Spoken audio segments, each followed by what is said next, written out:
présent.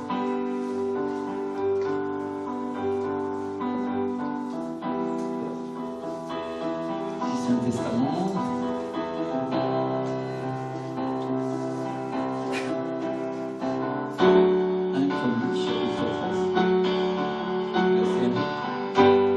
David tint conseil avec les chefs des milliers et de centaines, avec tous les princes, et David dit à toute l'assemblée d'Israël, si vous le trouvez bon, dites avec moi, si vous le trouvez bon, et si ça vient de l'Éternel, notre Dieu, envoyons de tous côtés vers nos frères qui restent dans toutes les contrées d'Israël, et aussi vers les sacrificateurs et les Lévites, dans les villes où sont leurs banlieues, afin qu'ils se réunissent à nous et ramenons auprès de nous l'arche de notre Dieu, car nous ne nous en sommes pas occupés du temps de Saoul. Toute l'assemblée décida de faire ainsi car la chose parut convenable à tout le peuple. David assembla tout Israël depuis le Shishor d'Égypte jusqu'à l'entrée d'Hamath pour faire venir de Kiriath Yéarim l'arche de Dieu. Et David, avec tout Israël, monta à Bala, à Kiriath Yéarim, qui est à Juda, pour faire monter l'arche de Dieu, devant laquelle est invoqué le nom d'Éternel qui réside entre les chérubins. Ils mirent sur un char neuf l'arche de Dieu qu'ils emportèrent de la maison d'Abinadab. Uza et Ashjo conduisaient le char. Et avec moi, ils conduisaient le char. Alléluia. David et tout Israël dansaient devant Dieu de toute leur force en chantant et en jouant des harpes et des luttes, des tambourins, des cymbales et des trompettes lorsqu'ils furent arrivés à l'ère de Kidon. Uza étendit la main pour saisir l'arche parce que les bœufs la faisaient pencher. La colère de l'Éternel s'enflamma contre Uza et l'Éternel le frappa parce qu'il avait étendu la main sur l'arche. Uza mourut là devant Dieu. David fut irrité de ce que l'Éternel avait frappé Uza d'un tel châtiment, et ce lieu a été appelé jusqu'à ce jour Péretz Uza. David eut peur de Dieu en ce jour-là, et il dit, comment ferai-je entrer chez moi l'arche de Dieu? David ne retira pas l'arche chez lui dans la cité de David, et il la fit conduire dans la maison d'Obed-Édom de Gath. Dites avec moi, Obed-Édom. Obed-Édom. Alléluia. L'arche de Dieu resta 3 mois dans la maison d'Obed-Édom, dans sa maison, et l'Éternel bénit la maison d'Obed-Édom et tout ce qui lui appartenait. Alléluia. Combien disent gloire à Dieu pour ça? Merci Seigneur. Combien veut la bénédiction du Seigneur? Alléluia. Tu veux être béni? Alors remercie le Seigneur aujourd'hui. Parce que l'arche d'alliance, mon frère, ma soeur, c'est un type du Saint-Esprit. Il y a un type, une image. Parce que c'est là que Dieu a dit qu'il ferait habiter sa présence. Et regardez bien ce que David dit. Il dit, si vous le trouvez bon, et si ça vient de Dieu. C'est-à-dire, il leur propose, il leur fait une proposition. Il leur dit pas, vous êtes obligés. Il leur dit pas, on va faire ça, même s'il est le roi. Il dit, écoute, si à toi ça te paraît bien, et si ça vient de Dieu. C'est-à-dire, il est en train de dire au peuple de Dieu, juge toi-même si ça vient du Seigneur, ce que je suis en train de te dire. Alléluia. Et ce que je suis en train de dire aujourd'hui, exactement la même chose. Juste toi-même, si ça vient du Seigneur, ce que je suis en train de parler. Alléluia. Merci Seigneur. Alors ramenons auprès de nous l'arche de Dieu, car nous ne nous en sommes pas occupés du temps de Saoul. C'est-à-dire, on n'en a fait aucun cas. On ne s'est pas occupé d'elle. C'est-à-dire, en d'autres mots, on a laissé la présence du Saint-Esprit de côté.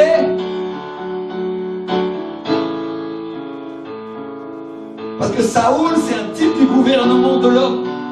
C'est un type du gouvernement voulu par l'homme.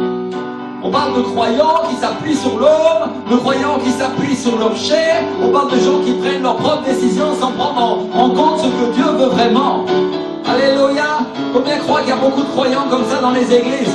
Malheureusement, mon frère, ma soeur, malheureusement.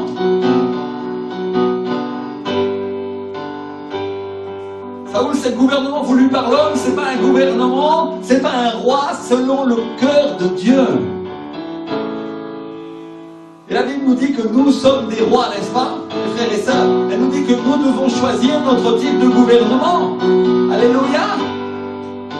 C'est toujours l'histoire de cet homme-là qui la raconter brièvement, mais certains la connaissent. C'est un roi qui descend pour visiter son peuple. Et dans la foule, parmi tout le monde, il trouve un homme qui est différent. Il est différent des autres. Il n'est pas habillé pareil. Et il n'est pas là en train de se presser autour du roi, autour de choses comme ça. Non, non, non. Il a une attitude tout à fait normale. Et il n'agit pas du tout comme les autres. Alors le roi est intrigué par cet homme-là au milieu de la foule et il s'approche de lui. Et il lui dit, tu es qui toi? Et l'homme lui répond, moi je suis roi.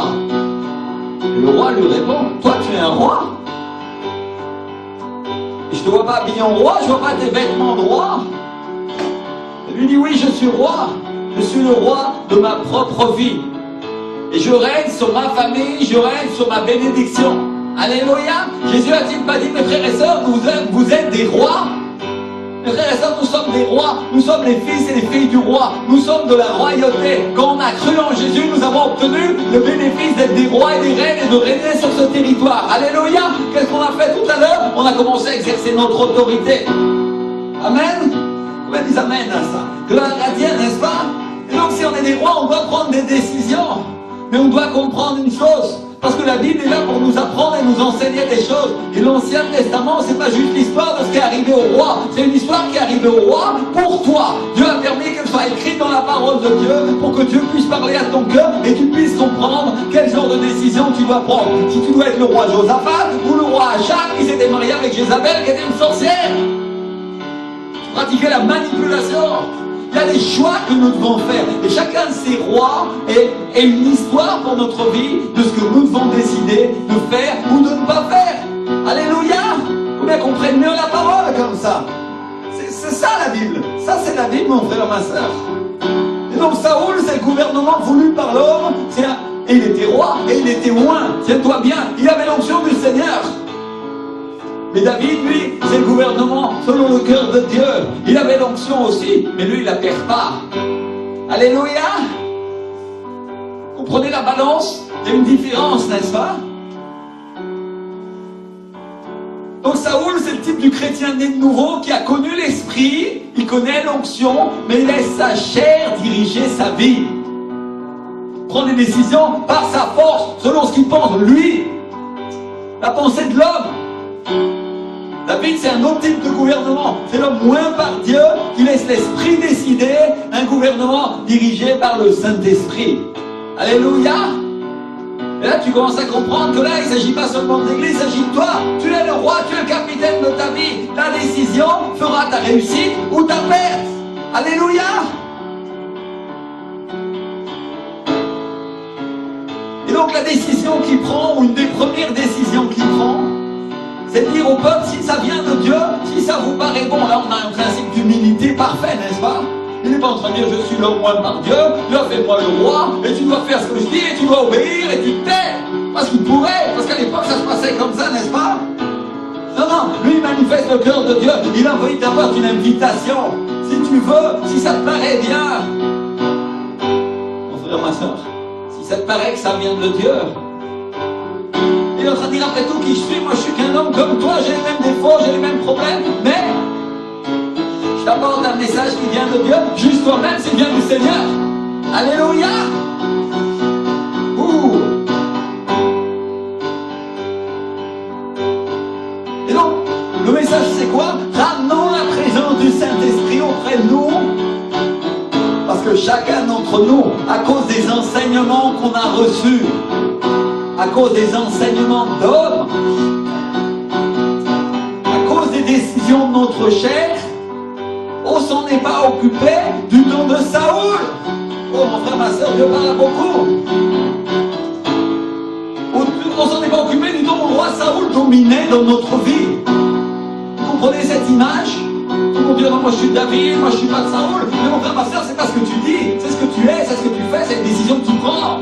Qui montre et qui manifeste si tu appartiens à Dieu ou tu lui appartiens pas, si tu as un pied dans l'église ou le pied dehors. Au Seigneur. Et donc on est en train de parlait des chrétiens charnels. Avant, on était charnels, mais mes frères et sœurs, à partir de maintenant, on va devenir spirituel et on va marcher par l'esprit. Déclare-le. Alléluia. Changement, transformation. Oh, gloire à Dieu. Et ils prennent la décision avec tout Israël et ils montent tous ensemble à Kiryat Yearim. D'abord, ils montent ensemble. Dites avec moi, ensemble. L'église n'abandonne personne, elle avance avec tout le monde. Alléluia. Et qui prend les décisions, mes frères et sœurs? Ceux qui prennent des décisions fermes avec Dieu. Ceux-là sont élevés dans la hiérarchie spirituelle. Ceux-là reçoivent l'autorité et l'onction de la part de Dieu. Et ils montent là pour aller chercher quoi? L'arche d'alliance. Dites avec moi l'arche d'alliance. Là où le peuple de Dieu l'avait laissé la dernière fois qu'il s'en était servi. Parce que quand même, dans le peuple de Dieu, il y en a qui se souvenaient qu'il l'avait laissé là-bas, non? Imaginez la présence de Dieu laissée dans un endroit comme un article de foire. Mes frères et sœurs, est-ce que c'est pas ce que l'Église de France a fait pendant des années? Est-ce que c'est pas ce que nous a enseigné l'homme? A commencé à prêcher par nos forces et sans prêcher par la présence du Saint-Esprit. Il y en a beaucoup qui ne veulent pas de sa présence et ils laissent l'arche éloignée d'eux. Dieu dit non, non. Et donc il venait un changement, dites avec moi un changement. Il y a un règne différent. Sous la direction de David, le peuple de Dieu s'assemble et ils vont de tout leur cœur pour chercher l'arche. Frère, ma soeur, tu crois que David, il l'a fait par hasard de demander au peuple de Dieu humblement s'il s'était bien d'accord de le faire? Oh non, il l'a pas fait par hasard, il l'a fait inspiré par le Saint-Esprit. Dans la nature spirituelle divine, de l'onction que Dieu lui avait donnée, il a agi avec l'autorité et la sagesse et avec la puissance du Saint-Esprit. Et il a dit, est-ce que maintenant, vous voulez de moi? C'est un message du Seigneur, il est en train de dire, est-ce que c'est le Saint-Esprit qui parle à travers lui, qui dit, vous voulez de moi? Je suis là, venez me chercher. Ouh. Et quand ils arrivent, ils montent pour chercher l'arche d'alliance, il arrive un drame. Parce qu'ils mettent l'arche d'alliance sur un char tout neuf, et Uza met la main pour retenir l'arche, et il est foudroyé instantanément. Il meurt physiquement.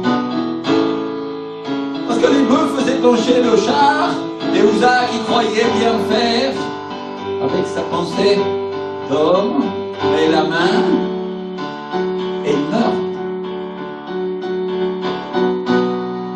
Ils vont dire, pasteur, pourquoi Dieu foudroie? Pourquoi il tue Uza? Alors qu'il faisait bien, il conduisait le char, il évitait même que l'arche tombe, non? Au moins lui, il prenait soin, ou il avait l'air d'en prendre soin, des choses de Dieu. N'oublie pas une chose, mon frère, ma soeur. Le Saint-Esprit, c'est pas une chose, c'est une personne. Alléluia, et il est Dieu. Et tant que tu considères le Saint-Esprit comme une chose ou une puissance, tu ne peux pas rentrer en communion avec lui. Parce qu'il est une personne. Vous comprenez ce que j'essaie de dire? Le diable, il a mis la confusion dans notre pensée, parce que le Saint-Esprit est esprit, on a du mal à comprendre qu'il est la troisième personne de la Trinité. Et la troisième, ça ne veut pas dire la dernière. Pour certains, il est le dernier de leur vie. Et orgueilleusement, ils disent, moi, je n'adore que Jésus. Mon frère, ma soeur, si tu n'adores pas aussi le Saint-Esprit, il est l'Esprit de Jésus. Tu n'adores pas Jésus. Si tu n'adores pas Jésus par l'Esprit, tu n'adores personne. Juste un nom de Jésus sur la bouche. Vous comprenez ce que j'essaie de dire? C'est très dur ce que je dis. Et beaucoup vont entendre cette prédication, ils vont être choqués, ils vont dire, oh pasteur, tu exagères, nous sommes de Dieu. Mon frère, ma soeur, ne sois pas orgueilleux. David lui-même était humble. Alléluia. Et il a dit, Seigneur, j'ai besoin de toi. J'ai besoin de toi. Alors, peut-être certains pensent qu'il faisait bien, mais il faisait bien selon l'homme, mon frère, ma soeur. Il faisait bien selon l'apparence, selon ce que l'être humain pensait, et vous le dit le gouvernement de l'homme. Il ne faisait pas bien selon Dieu. C'est-à-dire qu'il agissait comme Saoul, d'une certaine manière. On revient toujours à la même chose. La volonté de l'homme, la volonté de Dieu. Ta volonté, la volonté du Seigneur. C'est quoi la volonté du Seigneur pour ta vie? C'est que tu sois dans la chair et tu prennes des décisions charnelles ou des décisions spirituelles et que tu sois fort avec Dieu. C'est la victoire et t'obtiennes du résultat. C'est quoi la volonté du Seigneur? C'est que tu sois béni, que l'Église prospère et grandisse et tu deviennes un grand serviteur? Ou c'est que tu sois un chrétien qui vient comme ça et qu'attend, oh Seigneur? Non, la décision du Seigneur, c'est de te bénir. Alléluia. La volonté de Dieu, c'est de te bénir. C'est de te faire grandir. Et on doit comprendre une chose, le Saint-Esprit est Dieu et il n'a pas besoin d'aide. Il n'a pas besoin d'aide. Il n'a pas besoin de nos bonnes idées, il n'a pas besoin de nos bonnes intentions d'homme. Bon, pasteur, tu sais, on devrait faire comme ça. Gloire à Dieu pour celui qui vient proposer une chose. Merci Seigneur. Si ça vient de Dieu, on le fera. Sinon, non. Parce que celui qui dirige, celui qui a la tête, c'est l'Esprit du Seigneur. Amen. Alléluia. Ainsi soit. Et donc, c'est nous qui avons besoin de lui. Et nous, les êtres humains, on a mis les choses à l'envers. Et on veut être utilisé par Dieu, mais en réalité, on est là en train de vouloir utiliser l'Esprit. Et l'Esprit, lui, veut nous utiliser. C'est très différent. Alléluia. Et donc c'est un péché de porter la main sur la gloire de l'Éternel. La gloire de l'Éternel, c'est l'Esprit du Seigneur. C'est un péché de porter la main sur le Saint-Esprit. Comme c'est un péché aussi de porter la main sur les hommes et les femmes de Dieu qui sont remplis du Saint-Esprit, qui ont l'onction, parce que l'onction est sur eux. Et donc quand on s'en prend aux hommes et aux femmes de l'onction, on s'en prend à qui, mes frères et sœurs? On s'en prend à Dieu. Mais c'est encore plus un péché de porter la main directement sur lui. Quand on dit porter la main, ça veut dire s'opposer. Ça veut dire simplement dire des choses en acte ou en parole contre Dieu, contre sa volonté. Mon frère, ma soeur, regarde, tu es un roi, tu es le capitaine de ta propre vie. Et quand on te dit la parole de Dieu dit comme ça, et toi tu dis oui, mais c'est autrement, mais c'est comme ça. Tu fais quoi? Tu mets la main contre l'esprit. Donc David, heureusement on est sous la grâce parce que Dieu nous aurait foudroyé depuis longtemps, n'est-ce pas? Oui Seigneur. Alors sois honnête avec toi-même et reconnais et dis ok, si la parole de Dieu dit comme ça, c'est comme ça. Au moins, si tu n'arrives pas à le faire, reconnais que c'est la vérité. Commence pas à mentir contre la vérité en disant que non, bah, finalement c'est toi qui as raison. Parce que mon frère, ma soeur, si tu fais ça, tu es en train de mettre la main là où il ne faut pas. Crois-moi, tu risques d'avoir des problèmes.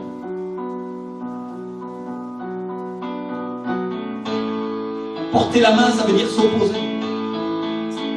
Porter la main contre un homme de Dieu, ça veut dire qu'on dit ou on fait quelque chose. Porter la main contre un roi, c'est ce qu'ont fait certains, ils se sont rebellés. Certaines fois, c'était leurs propres enfants, les propres enfants de David, ont levé la main contre l'autorité établie par l'Éternel. À la fin, ils sont morts. Alors, ils ont causé tout un tas de dégâts dans le royaume de Dieu. Ils ont emmené la ruine, la misère, la difficulté, la guerre et l'oppression pendant qu'ils ont fait ces choses-là, à cause de leur chair. Combien savent que le diable utilise les hommes et les femmes de Dieu dans leur chair? Vous savez, les gens qui ont fait le plus de dégâts dans les églises, c'est toujours ceux qui la chair les dirigent. Toujours. Parce que c'est là que le diable a accès. Alors, il faut comprendre aussi une chose. Parce que si on met les choses dans le contexte et qu'on regarde bien ce passage biblique, faut comprendre que le peuple de Dieu, il avait oublié que Dieu avait donné des commandements. Parce que Dieu avait aussi enseigné, il avait donné des ordres sur la manière dont on devait être traité.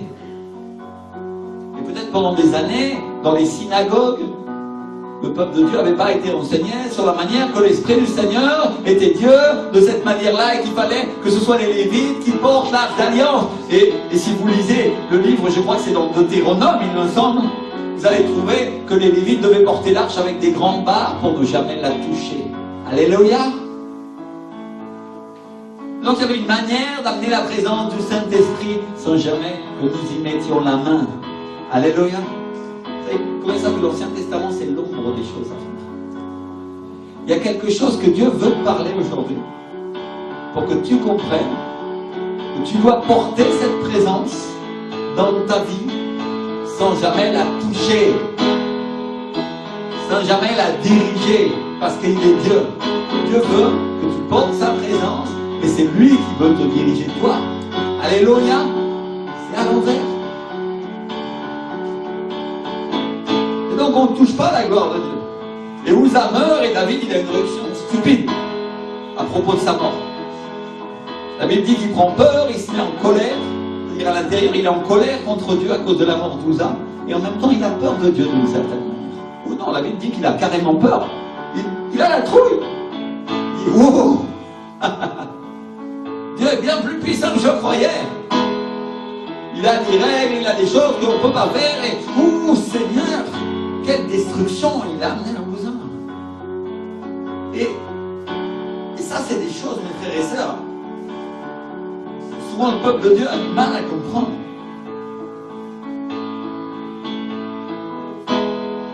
Et à ce moment-là, il a peur de Dieu à cause de l'arche et il dit, comment ferais-je entrer chez moi l'arche de Dieu? Et il décide de la laisser dans la maison d'Obed-Édom, qui habite à Gath. Et les choses en restent là pendant un moment. Et ça, mes frères et sœurs, c'est la période de réflexion. Vous savez moi, la période de réflexion. Quand on commence à réfléchir aux choses de Dieu. Wow, Dieu est puissant, mais en même temps, bon. Il est en train de parler de croyants qui font une expérience avec le Saint-Esprit, mais qu'après ils se fâchent en voyant que certains meurent à cause de l'onction. À cause de la présence surnaturelle du Saint-Esprit. Et ils se retirent et ils ont peur et ils laissent leur place à d'autres. Parce que crois-moi, il y a une chose que tu dois savoir, mon frère, ma soeur, c'est que Dieu ne laisse jamais rien tomber à terre. Tu ne veux pas de sa bénédiction, c'est pas grave, Dieu va amener une autre personne qui prend ta place et il va recevoir à ta place. Non seulement celle que Dieu avait pour lui, mais il prendra la tienne aussi. C'est comme ça, c'est réglé. Job, c'est écrit dans le livre de Job. La bénédiction de ceux qui se perdent retombait sur moi. Voilà ce qu'il disait, Job, voilà ce qui lui arrivait.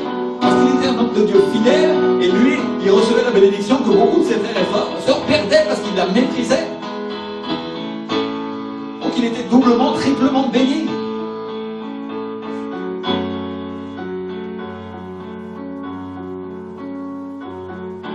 Et on parle de croyants qui se retirent. On parle de croyants qui meurent spirituellement. Qui deviennent des traîtres. Ils deviennent des Judas. On parle de chrétiens charnels qui deviennent des traîtres. Mais mes frères et sœurs, laissez-moi vous dire une chose. Ces chrétiens-là, ils meurent. Vous savez pourquoi? Parce qu'ils mettent la main contre l'esprit.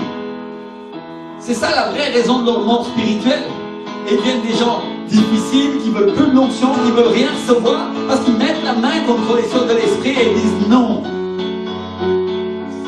C'est ça la raison. Ils meurent parce qu'ils se tiennent dans les églises et ils poussent les hommes et les femmes de Dieu à agir selon la chair. Ils meurent parce qu'ils s'opposent au Saint-Esprit. Et ça, c'est ce qui arrive quand l'onction révèle tout ce qu'il y a dans leur cœur et qu'ils refusent de changer, ils ne se remontent pas.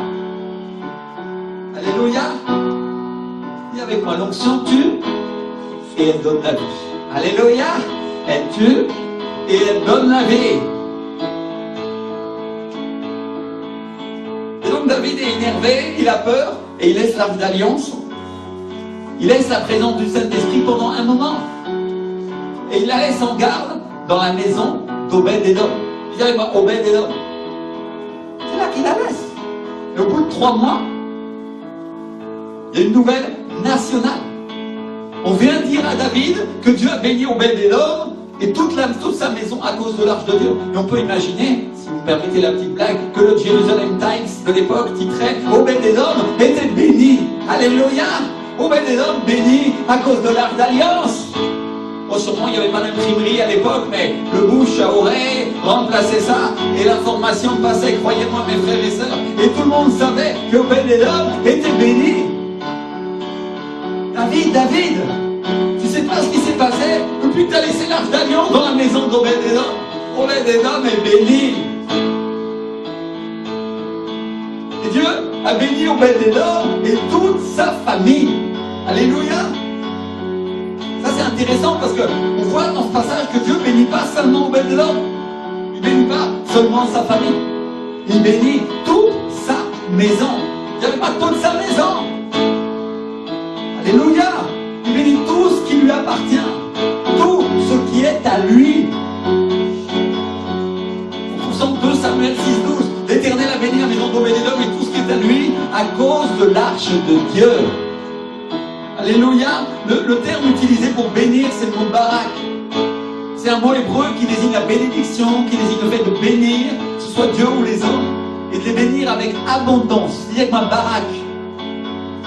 Ça, c'est ce que le Seigneur veut faire pour ta vie, mon frère, ma soeur. Il veut barak, il veut te bénir avec abondance. Mais il y a une règle. Et donc le roi David, comme dans ce qui est en train de se produire, lui aussi il commence à décider d'amener l'arche d'alliance dans sa ville. Oh, il ne le fait pas seulement à cause de l'argent, parce qu'il n'en manque pas. Il il le fait à cause de la bénédiction tout court. Alléluia. Avec moi la bénédiction. Et au moment où il l'amène dans sa ville, au moment où il l'amène à Jérusalem, la Bible dit que Dieu lui donne du repos et le délivre de tous les ennemis qui l'entouraient. Alléluia. Voilà ce que fait l'onction, voilà ce que fait la présence du Saint-Esprit dans ta vie quand tu l'amènes et tu la conduis là où elle doit être. Tout ça c'est une image, c'est l'ombre des choses à venir. Et on doit comprendre une chose, mes frères et sœurs, c'est quand on prend la décision de faire venir la présence de Dieu dans nos vies, qu'on l'honore, qu'on la place à la première place dans notre vie. Dieu bénit notre maison, il bénit notre vie et il apporte la paix et il nous libère de tous nos ennemis. Alléluia. Tu vas dire, j'ai pas d'ennemis, moi je suis gentil avec tout le monde. Enfin, ma soeur, tu te trompes, t'as un ennemi. L'ennemi de ton âme, c'est le diable. Il est là pour t'opprimer, pour t'empêcher d'avoir. Et t'as je sais pas combien de démons qui sont là pour essayer de te voler ta bénédiction. Et tu sais pas comment t'en libérer. Et tu dis, Seigneur, pourquoi je reçois pas ta bénédiction? Voilà la raison pour laquelle tu la reçois pas. L'arche d'alliance n'est pas à l'endroit qu'il faut dans ta vie. Alléluia. Donc Dieu nous donne la victoire sur le diable. Il nous donne la victoire sur ceux qui nous oppressaient. Ceux qui nous empêchaient de profiter de la bénédiction que Dieu nous a promis. Tu veux un mari, tu veux une femme, tu veux être béni, tu veux avoir un bon travail, tu veux réussir dans tes études, tu veux gagner du terrain pour le Seigneur, et il y a un ennemi qui s'oppose à toi pied à pied. Voilà tes oppresseurs. Et donc on comprend une chose. C'est là qu'on comprend mieux ce verset. De 2 Corinthiens 3, 17. Là où est l'Esprit du Seigneur, là est la liberté. Alléluia. On l'a tous appris, mais on ne l'a pas toujours vécu. À l'endroit où se trouve le Saint-Esprit, à l'endroit où se trouve l'onction, à l'endroit où se trouve l'arche d'alliance, il y a la bénédiction, la paix, la prospérité, la libération, il y a toutes ces choses-là. Alléluia. Merci Seigneur. Là où il est, là où on lui permet d'aller dans notre vie. Alors la question que je vais vous poser aujourd'hui, c'est simple, c'est jusqu'où vous avez permis au Saint-Esprit d'aller? Jusqu'où vous lui avez permis d'être avec vous et de vous trouver? Est-ce qu'il est dans votre maison? Est-ce qu'il est au centre de la pièce et vous êtes béni? Et vous êtes béni en tout? Ou il est encore dehors et il y a des zones de votre vie dans lesquelles il doit se trouver? Et aujourd'hui, il vous appelle. Il vous dit, laisse-moi rentrer. Parce que je veux être avec toi, je veux être au centre de ta vie, je veux être au centre de ton cœur. Je veux participer à tes décisions. Il te dit, le Saint-Esprit, aujourd'hui. Et mes frères et sœurs, ça c'est la question essentielle de la vie chrétienne. Soit il est dedans, et il est avec toi. Et il participe de ta vie et de tes décisions. Soit il est dehors, et il n'a pas accès à ce que tu fais et à ce que tu veux. Je veux où il veut. Et réfléchissez et regardez ce que dit la parole de Dieu. Seuls ceux qui sont conduits par l'Esprit sont fils de Dieu. Ouh. Mes frères et sœurs, une preuve que le Saint-Esprit est en toi et qu'il est à la première place, c'est que tout tourne autour de Dieu dans ta vie et dans les décisions que tu prends. Tout tourne. C'est pas seulement que ta main aux lèvres comme tous les religieux qui sont là, si Dieu veut, si Dieu ceci, machin. Non, non. Dieu est vraiment là, tu parles avec lui, tu as une relation saine, et quand il parle, tu prends les décisions sur son conseil, avec son autorité. Alléluia. Alors je sais qu'on est appelés tous. Je sais qu'on est sauvés. Si on a donné notre vie au Seigneur Jésus, nous sommes sauvés, n'est-ce pas? Et je sais qu'on va aller au ciel. Et je ne suis pas là pour enlever à ça de la valeur, parce qu'au contraire, je trouve que ça a la valeur la plus grande qu'on peut y avoir. Alléluia. C'est une valeur immense. Mais je ne suis pas venu pour parler de ça. Et parler uniquement du salut. Juste pour dire honnêtement, mon frère, ma soeur, ne te contente pas de ça. Alléluia. Le salut est la plus grande chose qui puisse arriver. Oui, Dieu soit béni et c'est la vérité. Mais on t'a peut-être mal enseigné. Peut-être on t'a pas dit la vérité. Parce que la vérité, c'est que le salut, c'est le commencement de tout. Alléluia. On a oublié de te dire que là, tel du Saint-Esprit, c'est le commencement des connaissances de l'Esprit dans ta vie et qu'il n'y a pas de limite en Dieu. Dieu n'a aucune limite. Il veut te bénir Barak. Il veut te bénir avec abondance. Il veut te bénir en tout. Il veut tout te donner. Alors si tu t'arrêtes simplement, je suis sauvé, c'est bien, un jour j'irai au ciel. Prends bien garde, mon frère, ma soeur, que Dieu ne vienne pas à toi, que Jésus-Christ lui-même ne vienne pas à toi un jour en disant je t'ai donné des talents et toi tu l'as enterré, tu l'as mis à la banque, t'as fait quoi? Parce que ça c'est la Bible.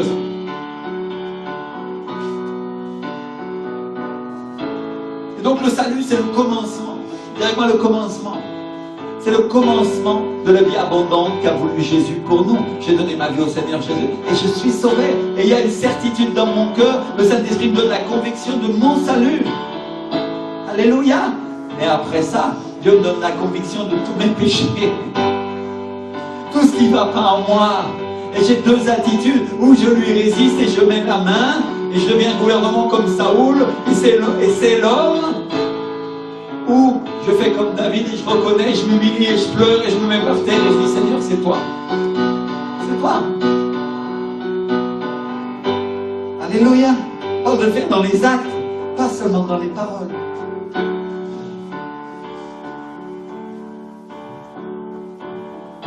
Merci Seigneur. Dieu nous parle d'une vie abondante, il nous parle d'une vie de l'esprit qui n'a aucune limite. Il nous parle d'une vie qui hérite des richesses de Dieu pendant qu'on est sur la terre.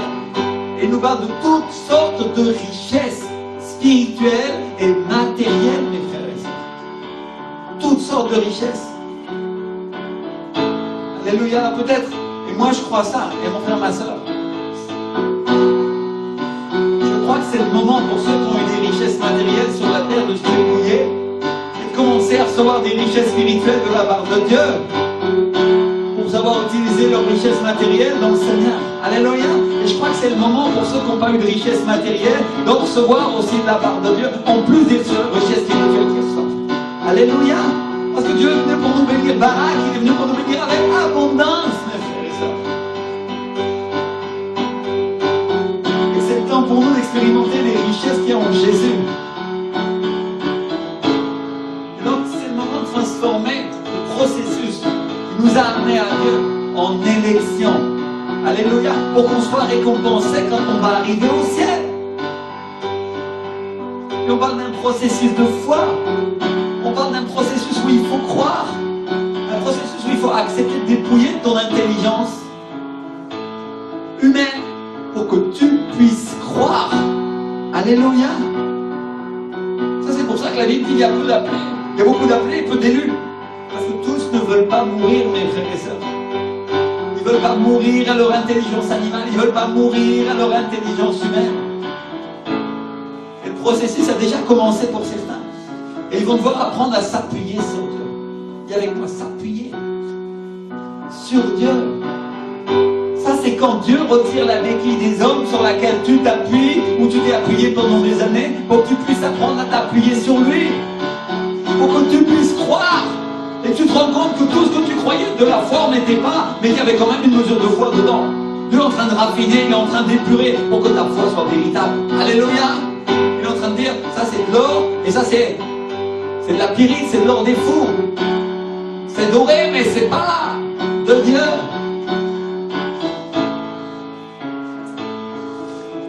Alléluia.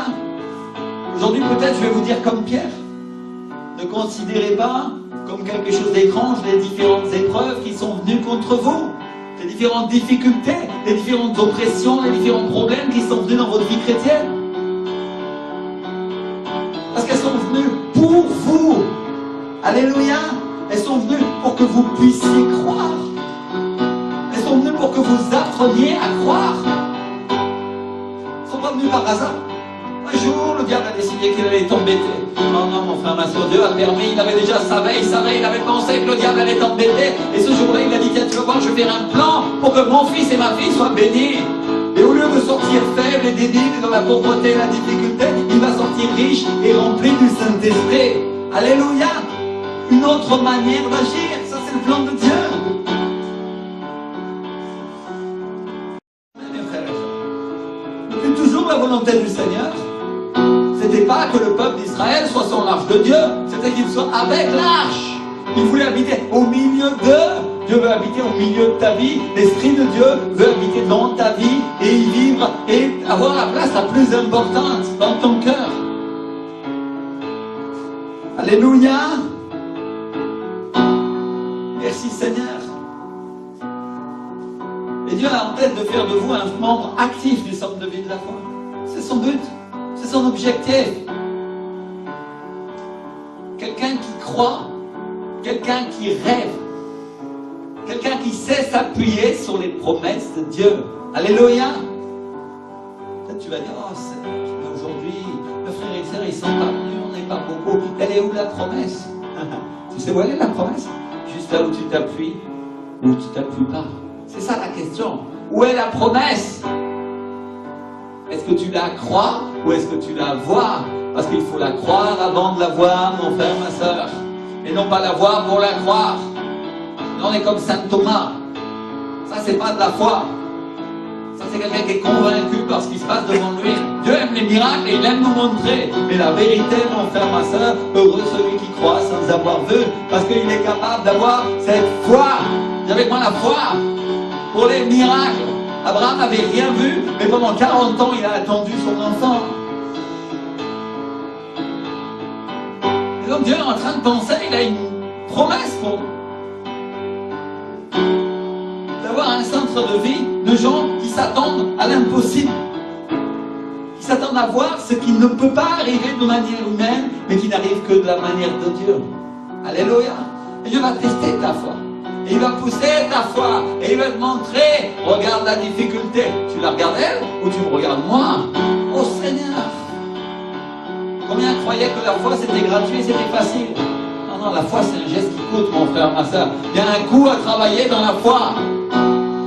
C'est un coût élevé, c'est cher. C'est cher. Elle t'est donnée, Dieu te donne une mesure de foi qui est la monnaie du ciel. Quand tu arrives au salut, tu arrives en Jésus. Et après, il te demande que tu la développes, que tu la travailles. Alléluia. Que tu travailles à ton salut avec crainte et tremblement, dit la parole de Dieu. Dit Paul. Je ne sais pas où t'en es dans ta vie spirituelle, mon frère. Mais en attendant, travaille. Travaille. Il y a une chose qu'on doit savoir, le Saint-Esprit c'est un gentleman. Il ne défonce pas la porte, il attend juste qu'on l'invite. Aujourd'hui, le Seigneur dit à tous ceux qui ne connaissent pas, je frappe à la porte de ton cœur. Et si tu m'ouvres, tu mangeras ce soir avec moi. Alléluia. Et peut-être il y a des gens qui vont regarder ce film et qui vont te convertir, ils vont accepter Jésus comme leur Seigneur et leur Sauveur. Et si c'est ce qui est en train de t'arriver, juste dis, Seigneur Jésus, je t'accepte dans ma vie comme mon Seigneur et mon Sauveur. Sois le roi de ma vie. Aujourd'hui, je mets en toi, tu vis en moi pour toujours, au nom de Jésus-Christ de Nazareth. Je t'appartiens. Et car je veux plus de ta vie, je veux plus de toi en moi, au nom de Jésus-Christ. Alléluia. Et si c'est ton cas, tu viens de faire cette prière, trouve une église où la joie est là, où il y a la présence du Saint-Esprit, parce que Dieu t'aime.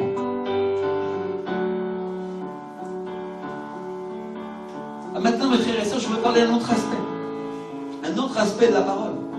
Parce qu'il y a beaucoup de gens qui ont vécu la bénédiction et la protection de Dieu. Mais ils n'ont pas encore vécu dans tous les aspects. La Bible nous dit que Dieu a béni Obed-Édom et toute sa maison. Dis avec moi, toute sa maison. Toute sa maison. Si tu regardes avec attention ce verset, tu vas trouver la réponse.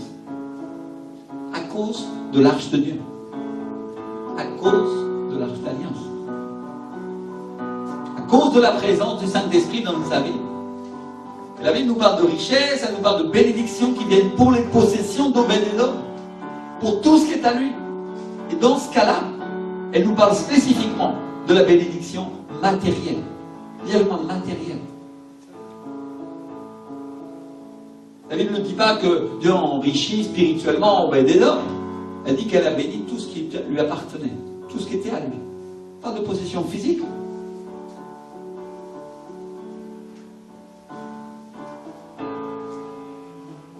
À cause de la présence de Dieu dans sa vie. Alléluia.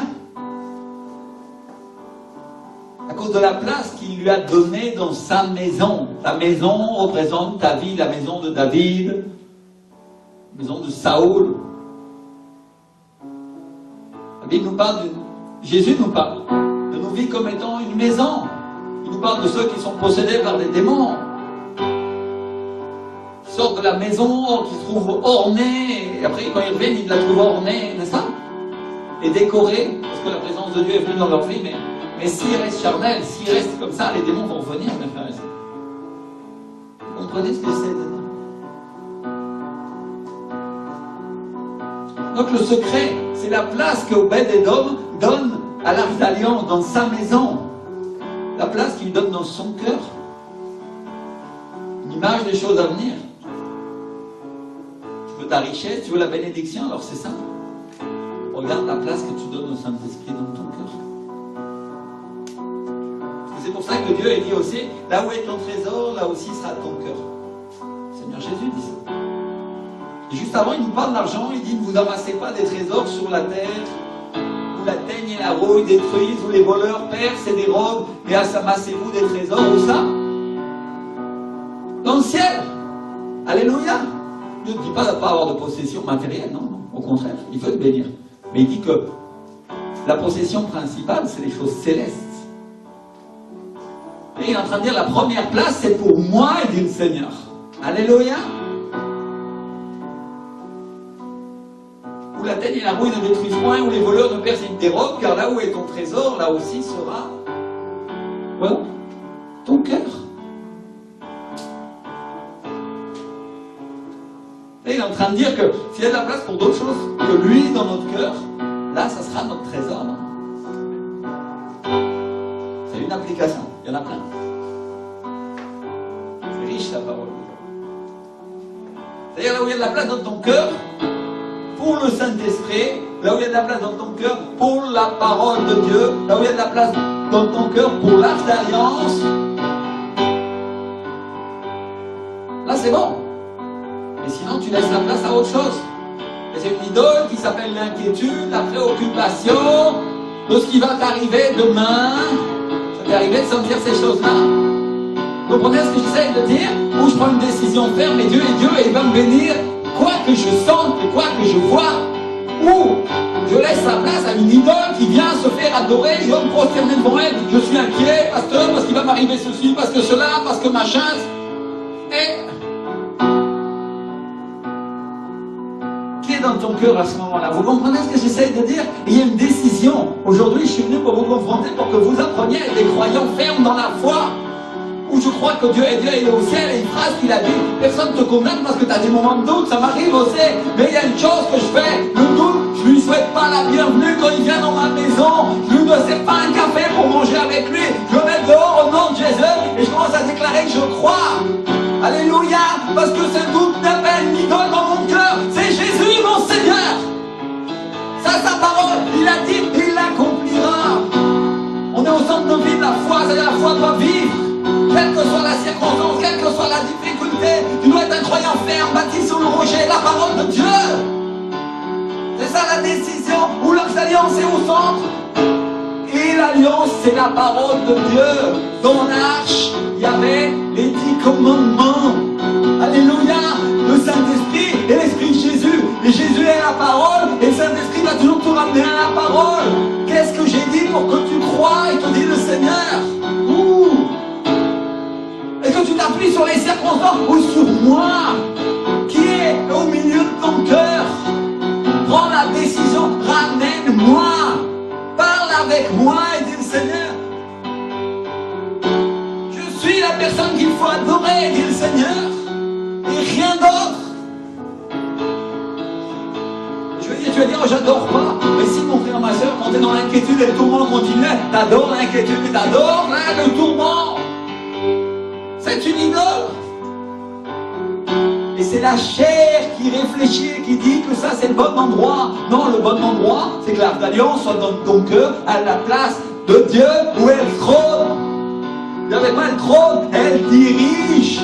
Ça t'inquiète pour tes fils, tes petits-enfants, ta famille, ta grand-mère, ton grand-père. Dieu t'aime, il va nous donner la vie. Crois-le. Alléluia, déclare-le.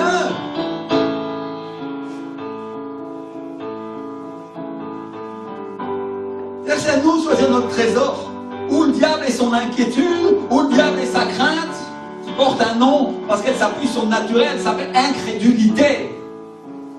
Ah, l'inquiétude et la crainte, c'est une forme d'incrédulité. Ça veut dire je ne crois pas à ce que Dieu veut me donner. Ou Dieu, ou je m'appuie sur ça, ou je m'appuie sur Dieu. Dieu ne te condamne pas si tu as un doute d'un moment. La question, c'est de ne pas lui servir le café, comme je l'ai expliqué. La question, c'est de le mettre dehors. La question, c'est d'être ferme avec la parole. C'est comme ça et c'est pas autrement. J'ai décidé, je crois. Oh Seigneur, ce type est malade, il est cinglé. Et je suis cinglé pour Jésus-Christ. Alléluia, je l'aime. Il est mon Seigneur, il est mon roi, il est mon rocher. Et même si les autres se moquent parce que la vérité qu'ils voient est naturelle, la vérité que je vois est la seule vérité, c'est Jésus de Nazareth. Sa parole est la seule vérité dans ma vie. Et qu'elle soit accomplie ou pas pour l'instant, il est loué la même véritable, il l'accomplira de toute manière tôt ou tard. Si je crois, tout est possible à celui qui croit. Voilà ma décision. Un chrétien ferme, bâti sur le rocher, bâti sur la parole de Dieu. Mais est-ce que c'est facile tous les jours? Non, parce que tous les jours, il y a des attaques contre toi. Et là, tu es là et tu mets encore le diable dehors, et encore dehors, et encore dehors. Et à la fin, tu crois. Et à la fin, tout devient possible. Alléluia. Même l'impossible. C'est-à-dire, ou le naturel, ou le surnaturel, ou la foi, ou le doute et l'incrédulité. Il y a deux choix. C'est la crainte qui fait qu'on n'arrive pas à semer. Dans l'église, on ne peut pas semer, on ne peut pas faire notre offrande, on ne peut pas faire notre dîme. C'est ça qui fait qu'on n'arrive pas à s'appuyer sur lui. D'ailleurs, si je fais mon offrande, peut-être j'aurai besoin de cet argent. Mais tu crois en qui? Tu crois en quoi? Vous comprenez ce que j'essaie de dire? Il est en train de dire, je veux prospérer, mais voilà ce que je t'offre comme possibilité. Ma parole et mon alliance dans ton cœur. Est-ce que tu veux faire une alliance avec moi dans le domaine de la matériel, dans le domaine de l'argent? Il dit le Seigneur. Est-ce que tu veux faire une alliance avec moi dans le domaine de la foi, dans d'autres aspects? Parce que c'est la même chose. Applique-le à chaque aspect de ton cœur et tu vas comprendre comment Dieu fonctionne. Dieu nous fait une proposition. Et peut-être tu as une difficulté, peut-être tu as une dette à payer, tu ne sais pas comment solutionner ça.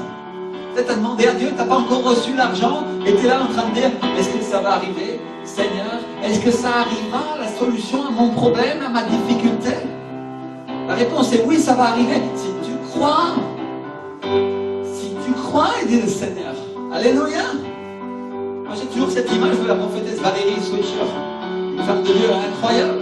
On va la voir ici au mois d'octobre. Et elle prêchait l'année dernière à la conférence et elle disait, si tu n'as pas vu arriver l'argent, et elle a dit, ça m'est arrivé. Ce sont des grands hommes et femmes de Dieu, hein. Son mari est. Si tu n'as pas vu arriver l'argent. Et elle s'est allongée sur la plateforme comme ça et elle a dit, tranquille. Rassure-toi, ton papa travaille. Mon père travaille, le Seigneur est mon père et il travaille dans mes finances pour les améliorer, pour les corriger. Alléluia. Tu peux l'appliquer à une autre chose.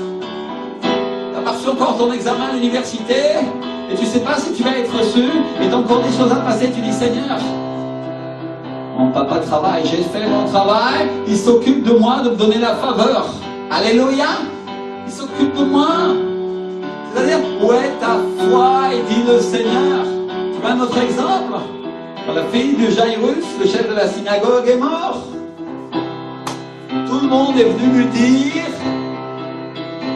dérange pas le maître, ta fille est morte, non? Et là, il y a un coup qui était porté à sa foi. Jésus lui a dit, ne crains pas, crois seulement. Et arrête Jairus, tu as eu la foi pour venir jusqu'à moi ici alors que ta fille, tu sais qu'elle va mourir. Tu la vois tellement mal, tout le monde te l'a dit, le naturel te l'a dit, le diable te le dit même à chaque instant, mais tu as décidé que tu croyais en moi. Maintenant, pousse ta foi jusqu'au bout Jairus. Mets par terre des échas, diraient les Espagnols, des échas, c'est déshérite cette idole de ton cœur et crois en moi, il dit le Seigneur Jésus. Déshérite le doute qui fait qu'elle va mourir et crois seulement. Et moi je te donnerai mon héritage, dit le Seigneur. Et mon héritage c'est la vie éternelle. Il va dans sa maison Et avant ça, il fait quelques autres miracles parce qu'il a envie de tester un peu Jairus, non? Pour voir si sa foi, elle va tenir, non? Et Jairus tient bon, gloire à Dieu. Sûrement que le Seigneur, en même temps, il est en train de prier dans le ciel. Seigneur, Père et miséricorde, garde-le dans sa foi comme tu vas garder Pierre dans quelques instants parce que bientôt je vais être crucifié. Seigneur, garde-le. Tu crois que le Seigneur ne prie pas pour toi, il prie pour toi à chaque instant. Père et miséricorde, aide-le à croire jusqu'au bout pour qu'il puisse accomplir et recevoir son héritage de ma part et des Seigneurs. Alléluia. Un héritage entier, il y a un héritage de Dieu qui t'attend ici sur la terre et Dieu veut te bénir avec cet héritage. Alléluia. Alors on doit comprendre ces choses. Il y a une décision où je m'appuie sur l'homme, où je m'appuie sur ma famille. Oh, ma famille va m'aider. Ou Dieu va m'aider. Alléluia. Vous comprenez ce que j'essaie de dire? Je m'appuie sur l'homme. Tu veux l'appliquer à l'argent? Alors je vais faire un crédit. Ça, c'est s'appuyer sur l'homme. Ah, ça solutionnera peut-être ton problème, mais le diable après va venir te tenir par les pieds. Vous comprenez ce que j'essaie de dire? Où tu t'appuies sur Dieu. Dieu est celui qui me pourvoit. Il est ma provision. Il est ma bénédiction. Je n'ai pas de travail aujourd'hui, j'en aurai un demain. Dieu restaurera mon travail. Il me rendra ces choses-là. Alléluia. On parle de gens violents dans leur foi. C'est-à-dire, je ne sais pas comment faire pour améliorer ma condition spirituelle ou ma condition sociale. Mais toi, je suis un roi. Je suis ton serviteur. Tu vas me bénir. Alléluia. Tu vas m'aider. Tu le feras. Je te crois. Et je travaille dans ma foi jusqu'à ce que j'ai obtenu. Oh Seigneur. Parce que comment Pierre il a fait pour marcher sur l'eau? Il s'est appuyé sur quoi?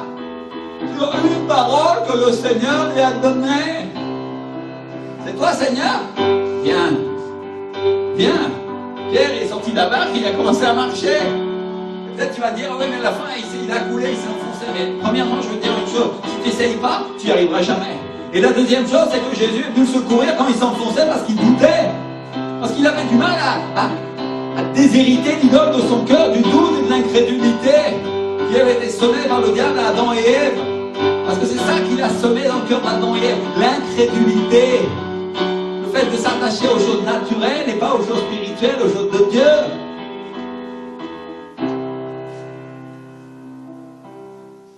Maintenant, si tu réfléchis, tu regardes l'aspect de Pierre encore. Comment il a fait pour être béni dans son travail? Financièrement. Au point que ses filets se sont mis à craquer alors qu'il avait travaillé toute la nuit. Tu vas dire, pasteur, oui, en général, on l'applique aux âmes, aux brebis. Oui, c'est vrai aussi. Mais tu oublies une chose. Pierre, il avait une entreprise de pêche. C'était son boulot.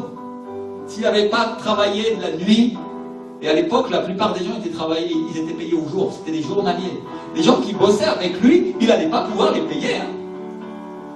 Il était sorti pour rien. Et Jésus lui donne une parole. Il lui dit, mets ton bâton non plus profond. Et jette le filet. Alléluia. Et il faut une pêche miraculeuse qui non seulement le rend flou financièrement, mais l'amène à la repentance parce qu'après il tombe aux genoux du Seigneur et il dit, Seigneur, pardonne-moi parce que je suis un homme pécheur. Alors, je voudrais enseigner cet aspect de la prospérité. Parce que certains pensent que la prospérité c'est quelque chose de mauvais. C'est totalement le contraire. Parce que la première chose que la prospérité fait dans la vie de Pierre, parce que d'un seul coup, il n'avait pas d'argent et d'un seul coup, il devient riche pour le moment. Imagine qu'il gagnait 2 ou 3 000 euros avec le poisson aujourd'hui, au prix d'aujourd'hui. Peut-être c'est ça, patron d'un petit chalutier, je ne sais pas. Ou 10 000. Et d'un seul coup, il a 100 000 parce que ses filets sont remplis. Il est riche. Bon, il est riche pour quelques jours. Mais quand même, vous comprenez ce que j'essaie de dire? Ton salaire, c'est 1 200 et demain, tu as 5 000. Seigneur, tu m'as enrichi. Et la première chose que cet enrichissement fait dans sa vie, c'est qu'il tombe aux genoux de Jésus et il lui dit, Seigneur, retire-toi de moi parce que je suis un homme pécheur. Il reconnaît son péché. Il n'est pas en train de dire, je l'ai mérité. Il n'est pas en train de devenir un orgueilleux, un arrogant. Ah, quelle bonne pêche j'ai fait. Je suis trop fort. Non, il sait que c'est sur la parole de Dieu qu'il a gagné. Ça, c'est aussi un autre aspect de la parole, mes frères et sœurs. Alléluia. Et donc, mon frère, ça, tu as une décision de voir ton miracle. Tu as une décision de voir la solution venir dans ta vie. Pierre montre qu'il est digne à Dieu. Il montre qu'il a confiance en obéissant à sa parole. En obéissant à la parole que Jésus venait de lui donner. Et mon frère, ma soeur, tu ne peux pas avoir confiance. Tu ne peux pas donner ta dîme, tu ne peux pas donner ton offrande au Seigneur en croyant que Dieu va le faire. Bien sûr que tu peux. Vous comprenez ce que j'essaie de dire? Aujourd'hui, c'est mon seul objectif. Que tu sois béni. Alléluia. Que tu puisses recevoir de Dieu. Et la question c'est ça. Est-ce que tu vas faire confiance à Dieu qui va ouvrir pour toi les écluses des cieux, qui va chasser le dévorateur de ta vie?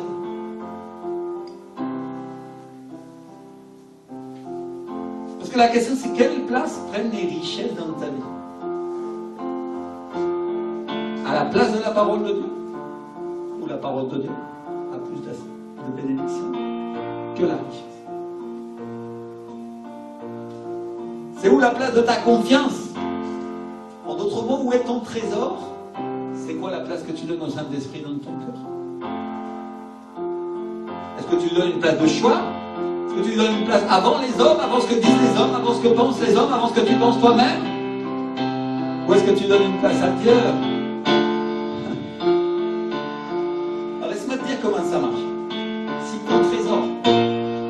ton trésor, si tout ce qui a de la valeur à tes yeux, c'est le Saint-Esprit, c'est la parole de Dieu, si c'est l'Arche d'Alliance, Dieu va te bénir, toi et toute ta maison. C'est quand c'est autrement que ça ne se passe pas, mon frère. Vous comprenez ce que j'essaie de dire? Dieu bénit à Obédédom pour une seule raison. Parce que l'Arche d'Alliance, la troisième personne de la Trinité, l'Esprit du Seigneur, est dans sa maison. Il y vit et il a la place de choix. Et pendant 3 mois, il a pu tester qu'Obédédom tous les jours est là et il fait ce qu'il a à faire. Alléluia. Et il le maintient là. Un jour, il dit pas à sa femme, on va virer l'arche parce qu'on ne peut pas faire la poussière, il n'y a plus de place pour manger nos affaires. Non, l'arche est là au milieu. Alléluia. Elle est dans sa vie. Elle est dans sa maison. À la place où elle doit être. Et où est-ce qu'on met l'Arche d'Alliance? On la met dans le temple, n'est-ce pas? Et la Bible dit que nous sommes le temple du Saint-Esprit. Où est-ce qu'on la met plus spécifiquement? Dans le lieu très saint, dans notre cœur. Alléluia. Parce que quand l'Arche d'Alliance est dans le temple, dans le lieu très saint, c'est là que le culte à Dieu peut commencer. C'est là que l'adoration va pouvoir commencer parce que le temple est complètement rempli, il est parfait. C'est là que la nuée vient, quand les sacrificateurs viennent et ils adorent l'Éternel. Alléluia.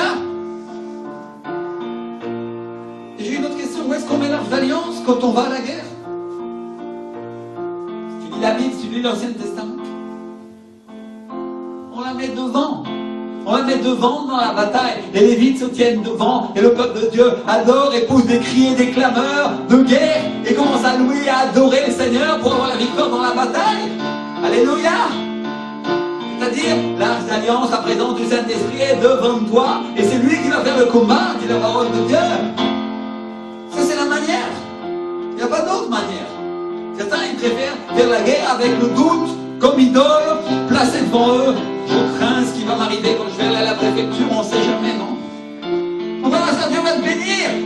Alléluia. Je crains ce qui va se passer quand ceci, quand cela, quand mon frère, ma soeur, quand il y a...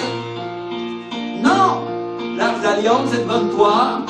Tu déshérites l'idole et la foi commence à prendre place. Alléluia. Et la présence de Dieu commence à marcher pour toi et te donner la victoire. Et tu restes ferme là et tu gagnes quelque chose en Dieu. Parce que Dieu a un héritage pour toi. Alléluia. Donc d'abord la présence de Dieu dans les combats, d'abord la présence de Dieu quand il y a une difficulté dans ta vie, d'abord la présence du Saint-Esprit. Je déshérite l'idole, je la mets à terre, je la chasse au nom de Jésus. J'appelle mon pasteur pour qu'il prie pour moi si j'ai besoin, parce que je n'y arrive pas tout seul. Mais il y a un moment où ma foi va monter, parce que je veux l'Arche d'Alliance devant pour mon combat. Alléluia. Parce que c'est comme ça que je gagne. C'est la manière. Quelle que soit la difficulté, je m'appuie sur Dieu. Donc, mes frères et sœurs, on va comprendre une chose. Le Saint-Esprit est Dieu, mais il est aussi une arme. Une arme puissante. Quand les Lévites portaient l'Arche de Dieu, l'Esprit du Seigneur combattait pour eux.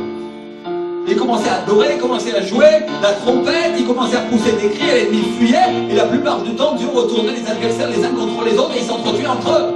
Alléluia! Combien veulent que Dieu retourne tous les démons qui t'ont attaqué pendant des années, et qui s'entretuent entre eux? Si tu crois en Dieu, si tu veux mettre l'arche d'alliance devant ta vie, alors il y a cette victoire qui vient pour toi. Et les frères et sœurs, on peut tout perdre dans la vie. On peut tout perdre, mais on ne peut pas perdre Dieu. David avait tout perdu à Tsiklag. On lui avait pris ses femmes, ses enfants, et il avait emmené en captivité, et il avait dit qu'il a pleuré toutes ses forces. Mais parce qu'il s'est appuyé sur Dieu, il a récupéré tout. Peut-être il y a un diable qui t'a volé des choses, et tu dis Seigneur, je veux les récupérer. Alléluia. Comme David de la même manière. Appuie-toi sur Dieu. Alors peut-être on a fait comme Israël. Peut-être on n'a pas considéré l'Esprit de Dieu comme ils ne l'ont pas fait du temps de Saoul, du temps où l'homme était encore roi dans leur vie. Du temps où j'étais encore dirigé par ma chair, où j'étais encore dirigé par mes pensées humaines. Et c'est le temps de laisser ces choses et de venir à Dieu. C'est le temps de le ramener au centre de nos vies, mes frères et sœurs. C'est le temps qu'il soit placé à la première place. Parce que vous devez savoir une chose. Dans sa présence, tout refleurit. La Bible dit que même la verge d'Aaron, qui était un bout de bois tout mort, qui représentait son autorité, quand Moïse l'a posé dans la tente près de l'arche d'alliance, la Bible dit qu'elle a poussé des boutons, produit des fleurs et mûri des amandes. C'est-à-dire il y a eu des fruits. Alors que c'était un bout de bois sec, un bout de bois tout mort. Et si ça ne te suffit pas pour croire ça, rappelle-toi l'histoire de Lazare. Lazare, ressuscité des morts.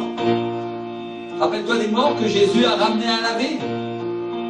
Parce que le même esprit qui a ramené Jésus d'entre les morts est avec toi pour ressusciter tes rêves, pour ressusciter ce que tu as en Dieu. Ce que Dieu a mis dans ton cœur. Alléluia. Peut-être qu'il y a des rêves secs, il y a des rêves qui sont morts dans ta vie. Peut-être que tu dis ça ne va pas arriver à nouveau. Déshérite le doute. Déshérite le doute. Et tu sais ce qui va se passer, mon frère et ma soeur? Tu vas commencer à aimer Dieu à nouveau. Tu vas commencer à l'aimer. Tu vas assister à une résurrection de ton premier amour, comme il était au commencement. Parce qu'on parle de récupérer notre premier amour, parce que s'il n'existe pas dans notre vie, ça va faire que Dieu va éteindre le chandelier qu'il a mis en toi, mon frère, ma soeur. La Bible dit dans le livre d'Apocalypse, elle nous dit à l'église d'Éphèse, je connais tes œuvres, je connais ton travail, je connais ta persévérance, mais ce que j'ai contre toi, c'est que tu as abandonné ton premier amour. Tu as abandonné cette flamme que j'avais mis dans ta vie qui faisait que tu croyais en moi. Tu as perdu cette passion pour moi. Cette flamme que la religion, que les hommes t'ont enseigné à éteindre, que les difficultés de la vie ont éteint, Dieu va la rallumer aujourd'hui. Je voudrais qu'on se lève, on commence à prier. Seigneur, allume en feu en moi, Seigneur.